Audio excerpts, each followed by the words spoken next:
الحمد لله نحمده ونصلي على رسول الكريم أما بعد فأعوذ بالله من الشيطان الرجيم صدق الله وصدق رسوله الكريم ونعم ذلك من الشاهدين والصابرين والحمد لله رب العالمين. بعد توحید کی مطلب و شمعی رسالت کی پروانوں روز و قاضاتی پروانوں اولیاء کرام کے جانثاروں آئیے ہم اور آپ سب سے پہلے گنبدِ خضرا میں آرام فرمانے والے آقا سیدنا مولانا محمد رسول اللہ صلی اللہ تعالی علیہ وسلم کی بارگاہ میں بے قصوں میں پناہ کا تحت میں بلند آوازوں کی صناحت میں درود پاک پڑھیے اللہم صلی علی سیدنا مولانا محمد والسلام علیکم یا رسول اللہ یا حبیب اللہ صلی اللہ تعالی علیہ وسلم. میں کل ہی کا تحریر کی وضاحت پر جو کر رہا تھا وہی اپنے موضوع کو لے کر حضرت امام حسین کی پیدائش و تحت میں سناتا ہوں. شاعر کہتا ہے سلگتے دست برفیلے موسم کو اٹھا لاتے ہیں، سلگتے دست برفیلے موسم کو اٹھا لاتے. حسین ابن علی کے پیاس میں ایک راز تھی ورنہ، حسین ابن علی کے پیاس میں ایک راز تھی ورنہ فرشتے تو خانے کعبہ سے زمزم اٹھا لاتے. سبحان اللہ. فرشتے تو خانے کعبہ سے زمزم اٹھا لاتے. آگے بڑے طہارت کی وضاحت پر ارے کون حضرت امام حسین ہے، ان کی شان کیا ہے، ان کی کراہت کیا ہے، میں آپ کو بتانا چاہتا ہوں. حضرت امام حسین رضی اللہ تعالیٰ کی شان یہ ہے کہ آقا خود ارشاد فرماتے ہیں، آقا خود ارشاد فرماتے ہیں انا من الحسین، یعنی حسین مجھ سے ہے، یعنی حسن مجھ سے ہے اور میں حسین سے ہوں. نسل یہ نہیں ہوا کہ حضرت امام حسین میرے اولادوں میں سے اولاد ہے. حضرت امام حسین رضی اللہ تعالیٰ اپنے نانے جان صلی اللہ تعالیٰ علیہ وسلم سے اپنی تراحت کے وجہ پر اتنی محبت کیا کرتے تھے. آپ کو میں بتاؤں آقا کریم صلی اللہ تعالیٰ علیہ وسلم کے سنہ مبارک میں یعنی آپ کے مبارک تحدید میں حضرت امام حسین رضی اللہ تعالیٰ آپ کے حسن مبارک میں بیٹھے ہوئے ہیں اور کون سامنے کھڑا ہے؟ حضرت ابو بکر بھی ہے، حضرت صدیق بھی ہے، حضرت عثمان غنی بھی ہے، حضرت مولا علی سید خدا رضی اللہ تعالیٰ حسن میں موجود ہے. اتنے میں ایک راوی آتا ہے، عرض کرتا ہے حضور مجھے ایسے شان دکھائیں گے، مجھے جنت کا دروازے کے سردار کو دکھائیں گے. آقا کریم صلی اللہ تعالیٰ علیہ وسلم کے دروازے پہ دست دیتا ہوئے راوی عرض کرتے ہیں، حضور فرماتے ہیں دست دینے والا کون ہے؟ ابو بکر نکلتے ہیں، نکلنے کے بعد دروازے سے باہر آتے ہیں، دیکھتے ہیں وہ ارادی نظر آتا ہے.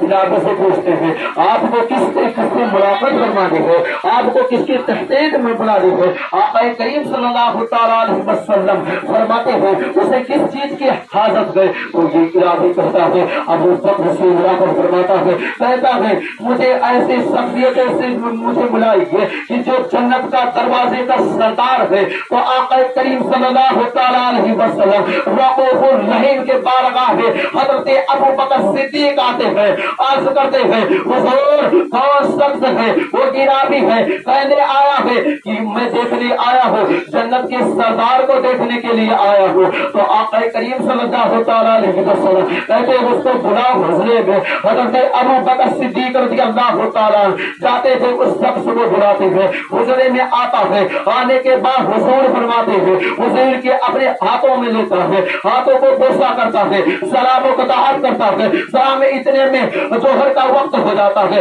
بلند آواز حضرت بلال علیہ السلام، حضرت بلال علیہ السلام آواز دیتے ہیں اللہ اکبر اللہ اکبر. وہ صدایں سن کر حضرت ابو بکر، حضرت عثمان غنی، حضرت عمر فاروق، حضرت علی اور میرے حضور کے دونوں لال، ہمارے حضور کے دونوں لاڈلے حضرت امام حسن اور حضرت امام حسین مسجد کی طرف جاتے ہیں، مسجد کی طرف جاتے ہیں. مسجد اقصی میں جب حضور فرماتے ہیں